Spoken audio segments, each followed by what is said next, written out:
ഇപ്പോൾ വോട്ടർ പട്ടിക ക്രമക്കേട് ആരോപണത്തിൽ രാഹുൽ ഗാന്ധിയുടെ കണ്ടെത്തൽ വലിയ മുന്നേറ്റമായി മാറുമെന്നാണ് അടൂർ പ്രകാശ് റിപ്പോർട്ടറിനോട് പറഞ്ഞത്. 6 വർഷം മുൻപ് ഇതേ പ്രശ്നം താൻ ഉയർത്തിയിരുന്നു. CPM ചേർത്ത കള്ളവോട്ടുകൾ താൻ കണ്ടുപിടിച്ചതാണ്. കഴിഞ്ഞ തെരഞ്ഞെടുപ്പിലും ആറ്റിങ്ങലിൽ കള്ളവോട്ടുണ്ടായിരുന്നുവെന്ന് അടൂർ പ്രകാശ് റിപ്പോർട്ടറിനോട് പറഞ്ഞു. കേൾക്കാം.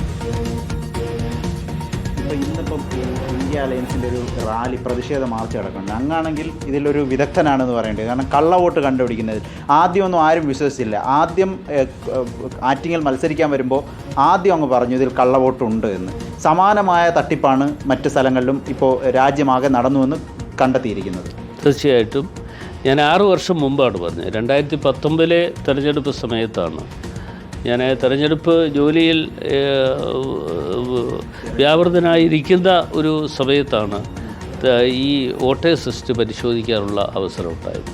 അത് അവസരമുണ്ടായി എന്ന് പറയുന്ന വിദഗ്ധരായിട്ടുള്ള ആളുകളും അതേപോലെ തന്നെ നമ്മുടെ ചെറുപ്പക്കാരായിട്ടുള്ള കുട്ടികളും ചേർന്നുകൊണ്ടാണ് ആ പരിശോധന നടത്തിയത്. ആ പരിശോധന നടത്തി കഴിഞ്ഞപ്പോൾ ഏതാണ്ട് 1,14,000 വോട്ടുകളോളം കള്ളവോട്ടുകൾ ഒരേ ആൾക്ക് തന്നെ 3-4 ഇടത്ത് വോട്ടുകൾ ഉണ്ടായിരുന്നു.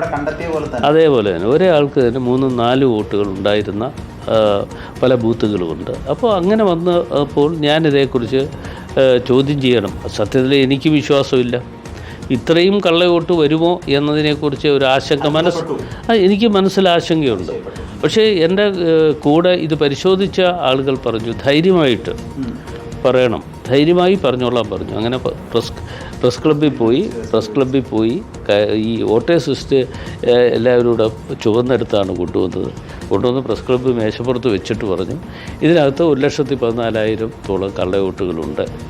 കളക്ടറെ വിളിച്ചു. കളക്ടറോട് ഞാൻ സംസാരിച്ചു. അപ്പോൾ കളക്ടർ പറഞ്ഞു അങ്ങനെയൊന്നും ഒരിക്കലും ഇല്ല എന്ന് പറഞ്ഞ് എന്നെ സമാധാനിപ്പിച്ചു. അതേപോലെ ആ കള്ളവോട്ടുകൾ CD-യിലും പകർത്തിയിരുന്നു. ഞാൻ CD-യിൽ പകർത്തിയിട്ട് ആ CD ഞാനിവിടെ ഇലക്ഷൻ കമ്മീഷനൊക്കെ അയച്ചു കൊടുത്തു. അപ്പോൾ എൻ്റെ തെരഞ്ഞെടുപ്പിൻ്റെ അവസാന ഘട്ടത്തിലേക്കാണ്. ആ അവസാന ഘട്ടത്തിലേക്ക് വരുന്ന സമയത്ത് 2 ദിവസം കഴിഞ്ഞപ്പോൾ ഇലക്ഷൻ കമ്മീഷനുടെ നിർദ്ദേശം വന്നു, ഇത് പരിശോധിക്കണം, സ്ഥാനാർത്ഥി പറഞ്ഞത് ശരിയാണ് എന്ന് പറഞ്ഞ നിർദ്ദേശം വന്നപ്പോൾ കളക്ടർ ഒരു പ്രഖ്യാപനം ചെയ്തു. ആ പ്രഖ്യാപനം എന്ന് പറയുന്നത് ആരെങ്കിലും നിയമാനുസൃതമല്ലാതെ വോട്ടുകൾ ചെയ്യാൻ വന്നാൽ അവർക്ക് എതിരെ നടപടി ഉണ്ടാകും എന്ന് പ്രഖ്യാപിപ്പിച്ചു. ആ പ്രഖ്യാപനമാണ് തെരഞ്ഞെടുപ്പിൽ എന്നെ വിജയിപ്പിച്ചത്. അതാണ് അടൂർ പ്രകാശ് പറഞ്ഞു വയ്ക്കുന്നത്.